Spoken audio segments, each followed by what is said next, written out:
Assalamualaikum warahmatullahi wabarakatuh. Berjumpa dengan saya, Muhammad Aswin Ashari, Guru Mata Pelajaran Seni Budaya, dalam program Dinas Pendidikan Provinsi Sulawesi Selatan Smart School. Smart School berkarakter cerdaski.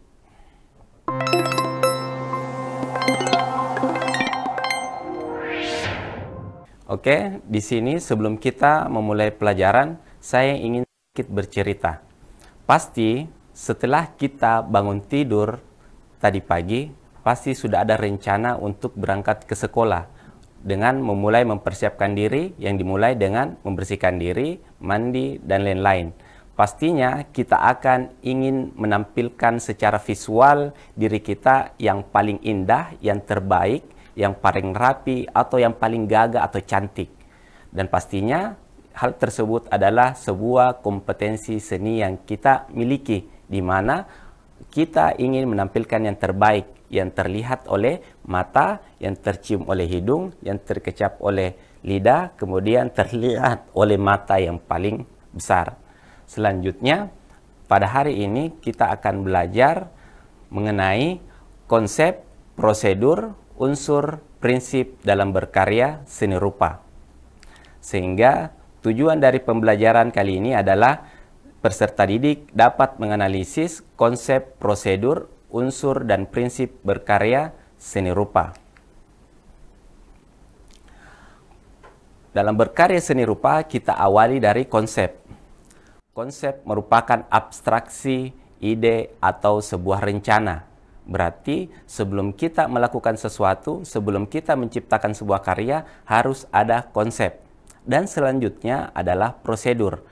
Prosedur merupakan instruksi atau serangkaian perintah, atau lebih sederhananya adalah sebuah langkah-langkah dalam membuat sesuatu. Dan selanjutnya adalah unsur.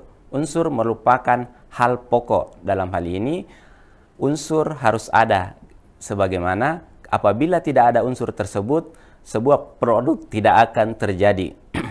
Selanjutnya adalah prinsip. Prinsip merupakan pedoman dalam mengolah sesuatu, seperti keyakinan dalam membuat sesuatu. Jadi ada pedoman yang kita ikuti yang terikat oleh keyakinan dan kompetensi secara intelektual dan secara psikologis. Kita membahas seni terlebih dahulu. Seni, apabila kita ingin mengetahui seni secara pengertian, kalau kita buka Google, kita googling, itu banyak sekali pengertian tentang seni. Kenapa bisa banyak? Karena tidak ada absolut dalam pengertian seni, tidak ada yang mutlak.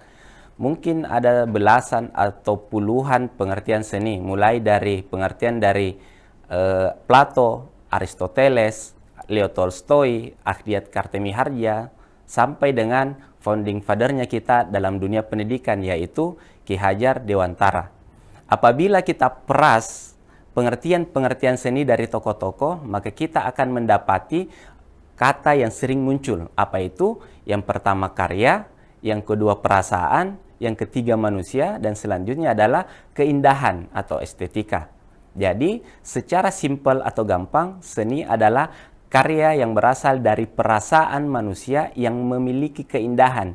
Jadi, seni itu indah.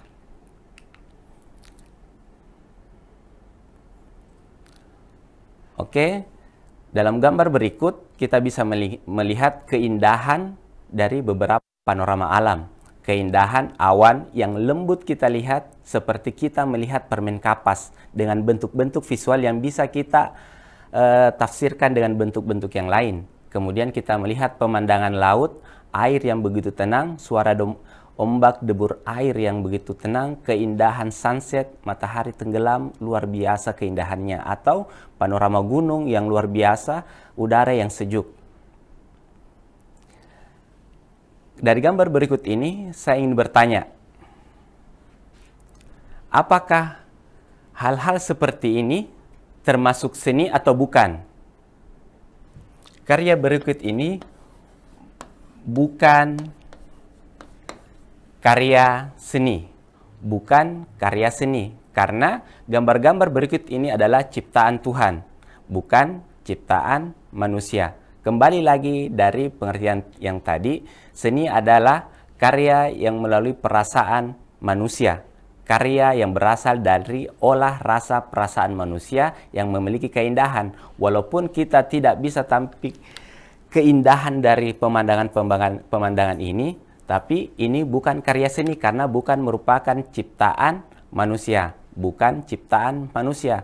Karena apabila karya-karya manusia itu melalui alat, bahan, dan proses. Terbalik dengan pemandangan-pemandangan ini, gambar-gambar ini merupakan ciptaan Tuhan dengan melalui proses dari tidak ada menjadi ada. Jadi, sebuah pemahaman yang kita harus tahu bahwa karya seni merupakan hasil karya manusia.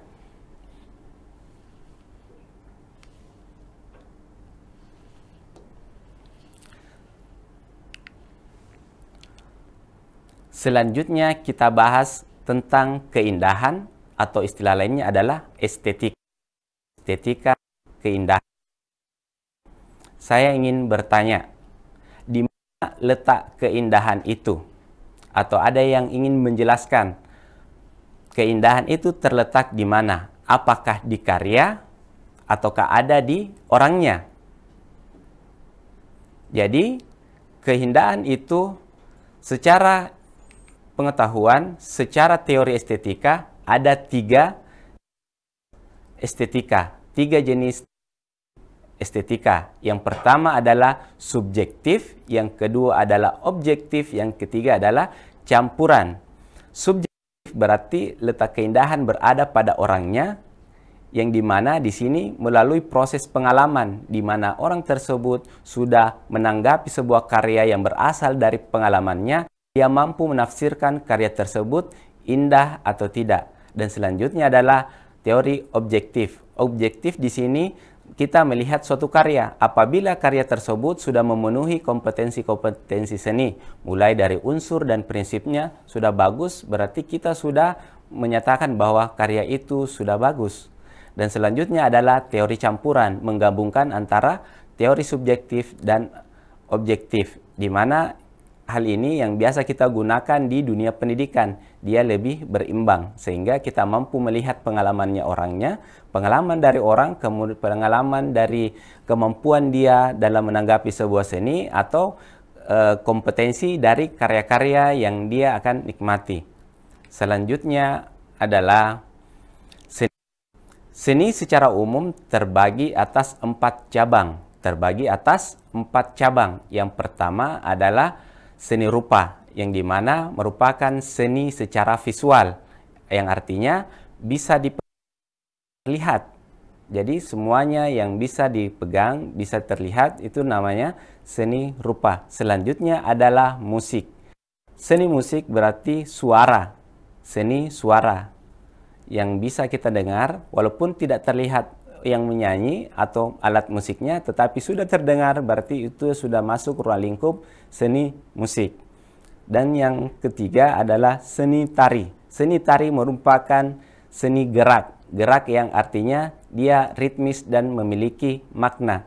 Dan yang terakhir adalah seni drama atau teater, yang dimana dia berkomposisi sebagai seni yang kompleks, di mana seni rupanya ada, musiknya ada, atau seni tarinya juga ada. Sebagaimana kalau kita nonton film Bollywood atau film orang India, itu sedikit-sedikit menyanyi, di mana yang menyanyi 1-2 orang dan yang menari namanya seni drama atau seni teater. Kita bahas secara khusus adalah seni rupa. Seni rupa dapat kita bedakan melalui 2 aspek. Yang pertama adalah dari wujudnya, yang kedua adalah fungsinya. Dari aspek wujud kita bisa bedakan menjadi seni rupa 2 dimensi dengan seni rupa 3 dimensi. Seni rupa 2 dimensi berarti seni rupa yang memiliki ukuran panjang dan lebar. Panjang dan lebar.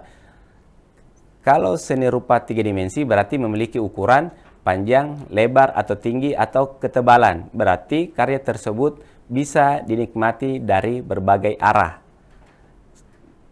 Sebaliknya, kalau seni rupa 2 dimensi cuma bisa dilihat dari arah depan saja.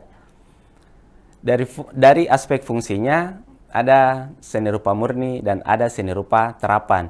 Seni rupa murni artinya unsur keindahannya yang bisa kita nikmati, cuma bisa dipandang, kemudian tidak bisa digunakan. Sebaliknya dengan seni rupa terapan. Seni rupa terapan bisa dipakai atau memiliki fungsi yang pastinya mampu membantu kehidupan manusia, baik kebutuhan sehari-hari atau kebutuhan tertentu. Prosedur atau tahapan yang terdiri atas 5 bagian. Yang pertama adalah ide, yang kedua adalah menyiapkan alat dan bahan, yang ketiga adalah menentukan teknik, yang keempat berkarya, dan yang kelima adalah menyajikan karya. Kita awali dari ide atau gagasan. Ide atau gagasan merupakan bayangan imajinal atau rencana yang tersusun.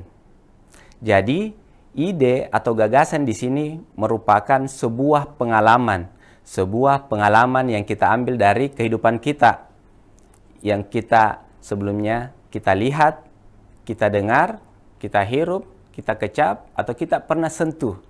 Jadi, ide atau gagasan merupakan pengalaman seseorang dalam melihat sebuah fenomena, produk, atau sesuatu.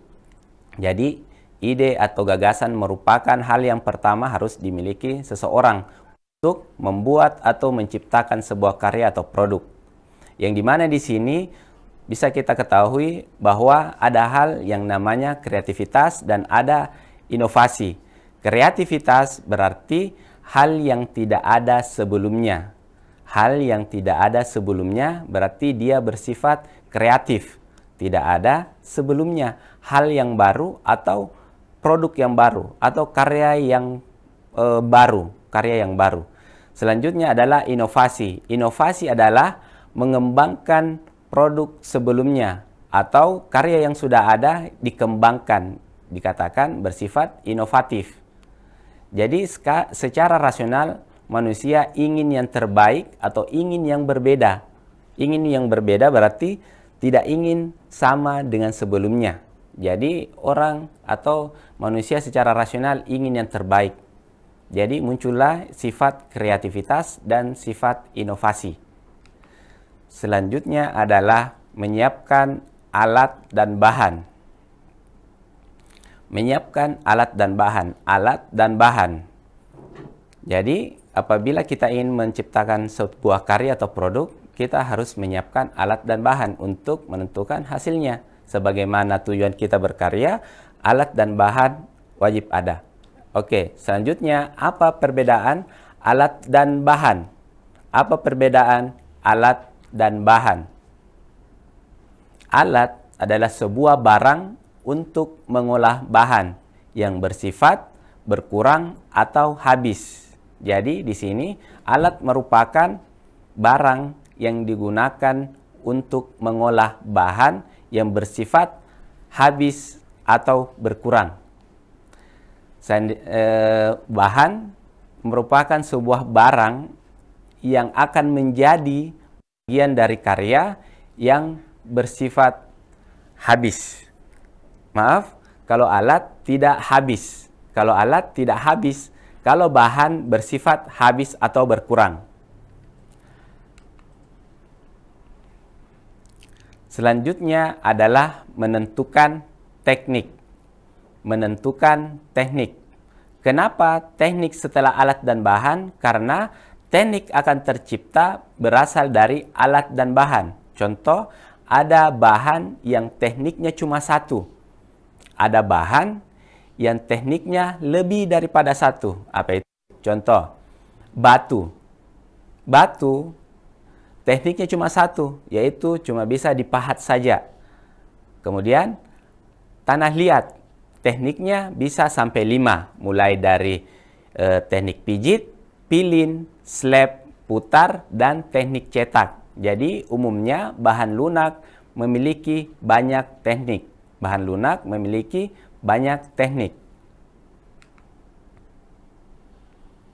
Dan yang terakhir adalah menyajikan karya. menyajikan karya. Secara perasaan dan rasional, kita semua punya keinginan atau punya niat untuk menyajikan karya. Apapun itu, pasti ingin menyajikan karya yang terbaik dari kita atau versinya kita. Contoh, berpenampilan yang menarik, memilih baju yang paling bagus, sisiran rambut yang paling rapi, atau jilbab yang rapi, berpenampilan menarik. Kemudian, paling kecil lagi adalah sebuah masakan. Seorang ibu membuat masakan pasti ingin menyajikan yang terbaik, mulai dari rasanya yang enak sampai penyajian yang paling indah. Biasanya dikasih sebagainya. Berarti dalam menyajikan karya merupakan sebuah keinginan untuk menyajikan yang terbaik atau menyampaikan hal yang indah. Sebagaimana dalam menyajikan karya itu ada timbal baliknya, apa itu? Sebuah penilaian. Contoh halnya adalah pameran. Pameran berasal dari kata pamer. Pamer artinya sengaja memperlihatkan sesuatu untuk mendapatkan penilaian. Itulah pamer. Kalau bukan pamer berarti tidak sengaja memperlihatkan dan mendapatkan penilaian. Kata kuncinya adalah mendapatkan penilaian. Titik beratnya adalah penilaian itu bagus untuk kita dalam memperbaiki karya kita, penampilan kita, masakan kita. Karena akan menjadi sarana evaluasi untuk kita untuk memperbaiki karya kita selanjutnya. Kemudian untuk materi selanjutnya tentang unsur. Unsur merupakan hal yang pokok dalam berkarya seni rupa. Yang pertama adalah titik, dan titik ini merupakan sebuah dalam ilmu IPA secara keagamaan, titik merupakan awal dari sebuah kehidupan. Dalam seni rupa juga, titik merupakan awal dari sebuah karya. Titik-titik yang disusun secara konsisten berurut pastinya akan membentuk sebuah garis. Garis di sini bermacam-macam. Ada garis lurus, garis lengkung, garis zigzag, garis spiral, dan lain-lain. Setelah garis tersebut bisa membangun sebuah bidang atau membentuk sebuah bidang. Entahkah itu persegi, persegi panjang, lingkaran, segitiga, dan lain-lain. Selanjutnya adalah ruang. Ruang mampu membentuk bidang, mampu membentuk ruang. Berarti di sini adalah volume. Berarti bidang mampu menciptakan ruang atau volume. Dan yang selanjutnya adalah warna. Biasanya apabila kita membahas tentang warna, gampang disebut, susah dijelaskan. Itulah warna. Sebenarnya warna di sini adalah sebuah spektrum cahaya. Jadi warna adalah sebuah spektrum cahaya. Oke, jadi kata intinya adalah cahaya. Mengapa? Apabila suasana atau tempat yang gelap, otomatis kita tidak akan melihat warna. Gelap artinya ketiadaan cahaya. Yang kita lihat adalah hitam. Dan sebenarnya warna dari cahaya adalah putih yang terbias menjadi beberapa warna. Contoh, pernah melihat pelangi? Pasti pernah. Pelangi tercipta dari cahaya yang mengenai titik-titik air hujan di langit, kemudian terbias menjadi beberapa warna. Yang pastinya kita kenal dengan merah, kuning, hijau. Padahal sebenarnya menjadi istilah Meiji-ku Hibi Niu. Jadi yang kita lihat adalah pelangi yang berasal dari sebuah cahaya yang terbias oleh titik-titik air. Di mana warna di sini adalah sebuah hasil pembiasan cahaya, atau lebih simpelnya cahaya mengenai sebuah benda kemudian terpantul ke mata sehingga kita bisa menafsirkan warna-warna yang bisa kita tafsirkan dengan nama-nama tertentu. Oke? Dan warna terdiri atas 3 jenis. Yang pertama adalah warna primer. warna primer terdiri atas 5. Hitam, putih, merah, biru, kuning. Hitam, putih, merah, biru, kuning. Dan warna selanjutnya adalah warna sekunder. Warna sekunder merupakan hasil dari pencampuran antara warna primer. Muncullah warna hijau. Pencampuran antara warna biru dan kuning. Selanjutnya adalah warna orange, pencampuran antara warna merah dan kuning, dan warna-warna selanjutnya. Oke, yang ketiga adalah warna tersier. Warna tersier merupakan warna yang berasal dari pencampuran warna sekunder dengan sekunder atau sekunder dengan primer. Jadi, sebagaimana banyaknya warna kalau kita lihat dari iklan-iklan cat di TV, kemudian apabila kita ingin membeli cat, kita masuk di toko bahan bangunan, pastinya kita akan ditanya warna nomor berapa. Itu karena banyak macam warna. Contoh halnya juga apabila ada ibu-ibu atau cewek yang dimintai tolong untuk dibelikan jilbab atau baju. Kemudian pesanannya adalah warna hijau. Nah, pasti dia ke toko minta warna jilbab warna hijau. Pastinya hijau apa dulu? Banyak warna hijau. Hijau Tosca, hijau army, dan lain-lain. Jadi banyak warna. Selanjutnya adalah tekstur. Tekstur pastinya sebuah hal yang berasal dari indera manusia. Apa itu? Pastinya kita tahu berasal dari tangan. Dan selanjutnya, tekstur merupakan kesan raba sebuah permukaan. Kesan raba sebuah permukaan. Jadi, tekstur akan terkesan akan menjadi sebuah hasil indera kita apabila kita sentuh. Jadi, kalau kita cuma mengandalkan pandangan saja, penglihatan saja, maka itu bukan tekstur. Contoh, apabila kita melihat sesuatu permukaan yang kita lihat lembut, licin, dan lain-lain, sebelum kita sentuh, maka itu bukan tekstur, karena harus diraba dulu. Jadi, tekstur adalah kesan raba sebuah permukaan. Dan selanjutnya adalah gelap terang. Gelap terang di sini adalah kekuatan atau besarnya intensitas cahaya mengenai sebuah benda. Masih ada hubungannya dengan cahaya. Kita ambil contoh. Apabila ada sebuah benda yang berada di ruangan yang memiliki intensitas cahaya yang rendah, mengarah ke gelap, otomatis warnanya pasti akan berubah. Sampai-sampai apabila dalam kondisi gelap total, bentuk saja kita bisa tahu, apalagi warnanya. Itulah kekuatan cahaya. Selanjutnya, kalau terang berarti intensitas cahaya semakin besar atau tinggi. Apabila sebuah benda kita letakkan di dalam ruangan, pasti warnanya masih biasa atau normal atau wajar. Apabila kita letakkan atau kita tempatkan di daerah yang terang, otomatis warnanya ikut berubah. Sampai-sampai apabila berada di bawah matahari, pastinya warnanya akan berubah menjadi putih. Contoh juga, apabila ada sebuah benda terkena lampu atau senter, berarti kita sudah tidak melihat warna dari benda tersebut, akan berubah menjadi putih. Nah, itulah kekuatan dari sebuah cahaya.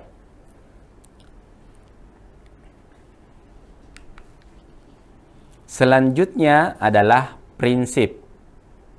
Prinsip di sini adalah pedoman kita dalam mengolah unsur. Jadi di sini prinsip adalah sebuah pedoman untuk mengolah unsur yang sebelumnya. Jadi prinsip adalah hal untuk mengolah unsur. Yang pertama adalah kesatuan atau unity. Kesatuan adalah perpaduan antara unsur serupa yang kita bisa lihat dari kesamaan atau kemiripan atau keterkaitannya. Di sini contohnya adalah lingkaran. Lingkaran di sini disusun-susun sedemikian rupa sehingga dia menjadi satu karena berjarak sama dengan yang lain. Berjarak sama dengan yang lain. Selanjutnya adalah keseimbangan atau balance. Di sini, apabila kita lihat, pasti kita akan melihat objek tidak seimbang karena berat sebelah secara visual. Tetapi secara pengalaman, objek berikut adalah objek yang sudah dikatakan seimbang atau balance. Kenapa? Secara visual, apabila kita rapatkan yang lingkaran hitam yang 4 ini mendekat, otomatis dia bisa menyamai dengan lingkaran yang besar satu itu.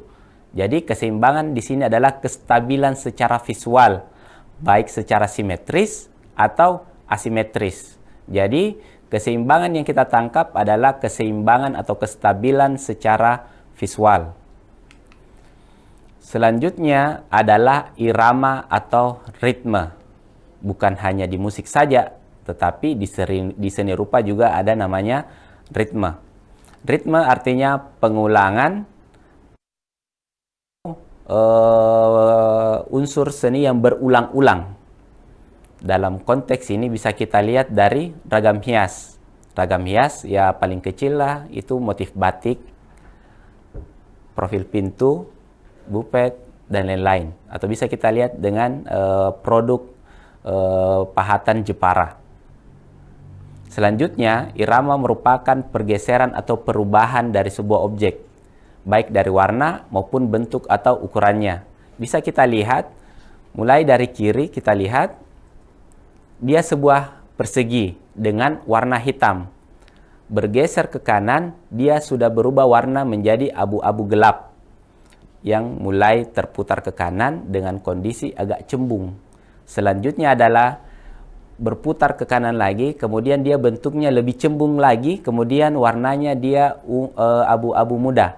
Dan selanjutnya dia bergeser ke kanan dengan kondisi sudah lingkaran, berbentuk lingkaran sempurna dan warnanya putih. Nah, biasanya gambar-gambar ini akan menjadi soal-soal psikologi, baik itu kita mendaftar TNI, Polri, IPDN, atau lembaga-lembaga tertentu. Karena melihat sebuah perubahan objek akan merupakan sebuah kekuatan kita untuk mengetahui apa langkah selanjutnya. Biasanya menjadi soal-soal dalam tes psikologi. Dia menggunakan teknik irama seni rupa. Selanjutnya adalah komposisi. Komposisi di sini adalah penyusunan unsur-unsur agar menjadi susunan yang menarik, teratur, dan serasi. Di sini kita bisa lihat ada lingkaran, ada persegi yang disusun secara silang-menyilang. Dan yang selanjutnya adalah proporsi atau kesebandingan. Kesebandingan di sini adalah perbandingan antara bagian dengan bagian, bagian dengan keseluruhan. Objek di sini kita lihat adalah lingkaran, mulai dari lingkaran kecil, besar, semakin besar, dan semakin besar.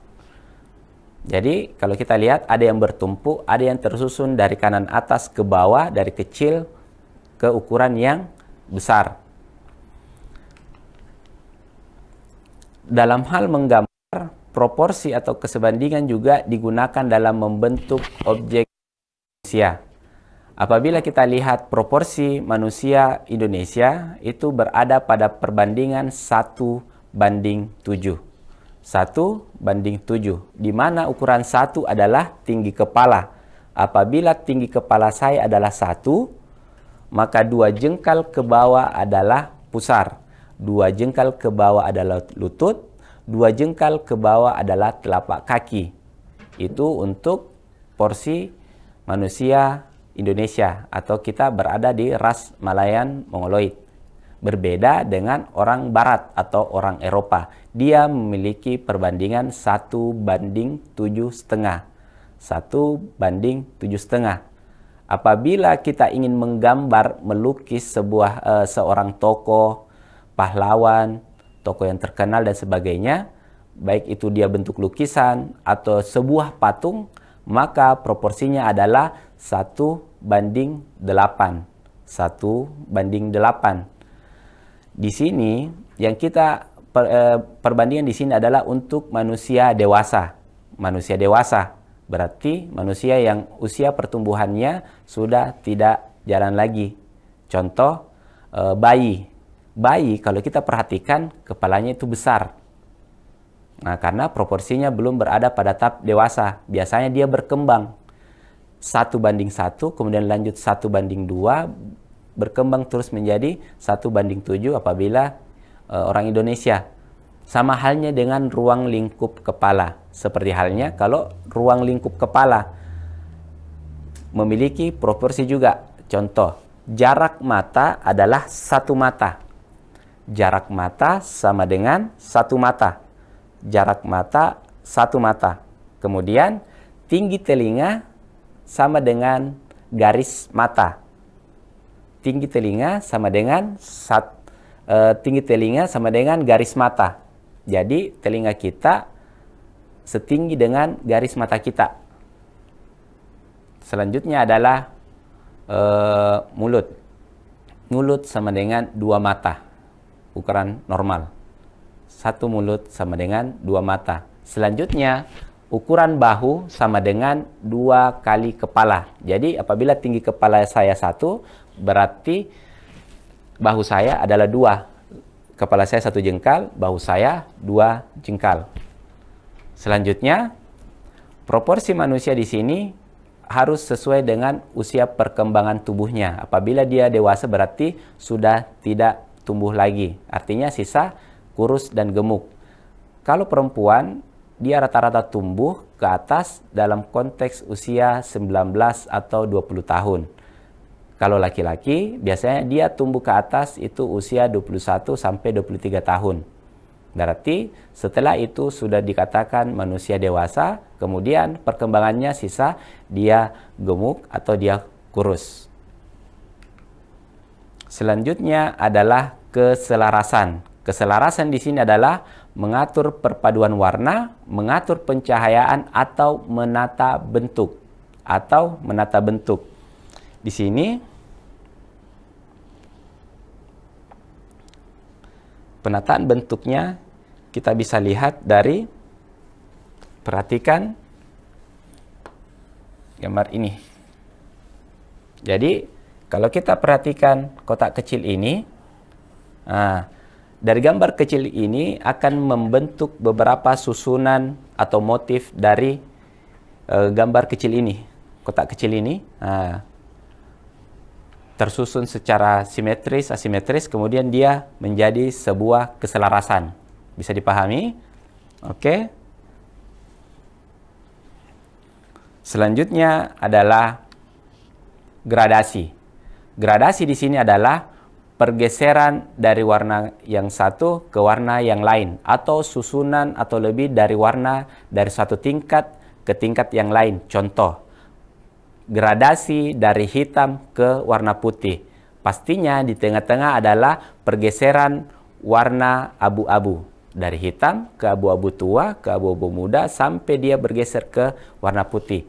Sama halnya dari biru ke warna kuning.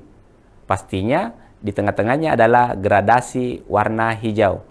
Karena warna hijau merupakan pencampuran antara warna biru dan kuning. Selanjutnya adalah kontras. Secara bahasa, kontras adalah sesuatu yang berbanding terbalik. Sesuatu yang berbanding terbalik. Jadi di sini adalah kesan yang diperoleh karena adanya 2 unsur yang saling berlawanan. Contoh, hitam dan putih, kaya, miskin, tinggi, rendah, besar atau kecil.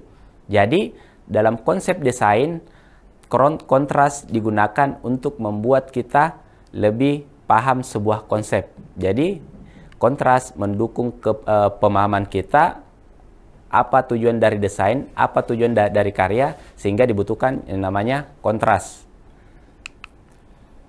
Selanjutnya adalah penekanan atau fokus. Apabila kita lihat gambar ini, pastinya mata kita atau perhatian kita akan tertuju pada lingkaran merah yang berposisi di tengah. Pasti. Karena disitulah penekanan.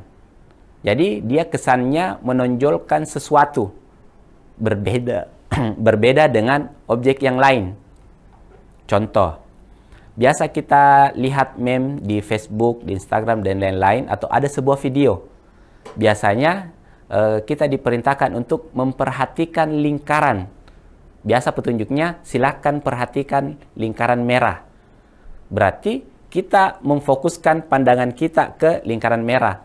Kalau video berarti ada sesuatu yang akan terjadi lingkaran merah tersebut. Biasa juga ada sebuah jokes. Kita perhatikan lingkaran merah dan yang terjadi adalah di tempat lain. Nah, itulah yang namanya fokus. Contoh halnya juga tubuh manusia yang sering kita lihat, mungkin teman, keluarga, dan lain-lain. Tubuh manusia punya titik fokus. Tubuh manusia punya titik fokus. Di mana titik fokus itu? Pastinya di kepala atau wajah. Titik fokus manusia atau penekanannya ada di wajah. Itulah kenapa kalau kita berinteraksi, pasti kita akan melihat wajah seseorang. Nah, selanjutnya, di mana letak titik fokus kita di wajah seseorang? Atau kita lihat wajahnya orang, pasti ada titik fokusnya. Di mana? Pastinya di mata. Nah, itulah kalau kita berkomunikasi harus ada kontak mata. Jadi, titik fokus tubuh manusia ada di wajah, titik fokus wajah manusia ada di mata. Nah, tetapi karakter itu berada di area mulut atau bibir. Karakter. Di mana karakter di sini adalah sebuah ciri khas dari seseorang. Seumpama, kalau kita ingin melihat seorang anak mirip dengan orang tuanya, entahkah dia mamanya atau bapaknya, berarti kita lihat bibirnya, karena bibir adalah sebuah karakter. Apabila kita ingin mengetahui karakter anak dengan orang tuanya, lihat bibirnya, karena letak karakter ada di situ. Seperti halnya kalau kita lihat seorang tahanan yang dirilis konferensi pers, itu kita biasa lihat tahanan tersebut mulutnya ditutup menggunakan masker, pakai topi, atau ditutup menggunakan topi teroris yang cuma kelihatan wajahnya. Karena ditutup karakternya. Kalau kasus berat berarti dia ditutupi karakternya, tidak boleh ketahuan. Nanti bisa melukai perasaan dari keluarga korban. Nah, jadi karakter itu ada di mulut. Selanjutnya adalah kesimpulan. Kesimpulan di sini kita bisa melihat bahwa seni merupakan karya dari olah perasaan manusia yang memiliki nilai keindahan yang berasal dari unsur seni yang diolah menggunakan prinsip seni. Jadi, seni merupakan karya dari olah perasaan manusia yang memiliki nilai keindahan yang berasal dari unsur seni dan diolah menggunakan prinsip seni. Jadi, sebenarnya kita sudah memiliki kompetensi seni. Jadi, salah apabila ada orang yang mengatakan, saya tidak memiliki bakat seni, saya tidak berseni, atau saya tidak punya kemauan seni. Sebenarnya sudah ada, tapi dia tidak menemukan konsep seninya itu berada di mana. Paling kecil adalah ingin menyampaikan sesuatu yang paling indah. Apa itu? Mulai dari berpakaian, berbicara, dari masakan, dari suara yang didengar, itu pasti ingin yang terbaik. Contoh, ibu memasak makanan yang paling terbaik, kita ingin mendengar suara yang paling enak, paling sopan, paling lembut didengar.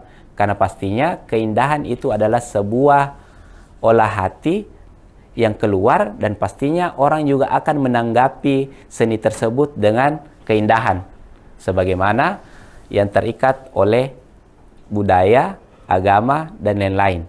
Jadi di sini kita bisa tahu bahwa seni itu sudah ada di dalam diri kita. Sisa kita mengolahnya seperti apa, kemudian dia kita tampilkan untuk kita dapat feedback atau penilaian. Karena penilaian adalah sebuah hal yang lumrah dan wajib untuk kita dapatkan. ada kuis yang saya buat, kemudian bisa kalian scan, kemudian bisa kalian ikut dalam kuis ini. Silahkan kalian scan menggunakan barcode ini. Kemudian dari scan barcode ini akan mengarahkan kalian ke kuis word wall. Jadi berisi 10 pertanyaan dengan waktu durasi 5 menit. Silakan kalian ikut, silakan dicoba. Kalau salah bisa diulangi, bisa diperbaiki.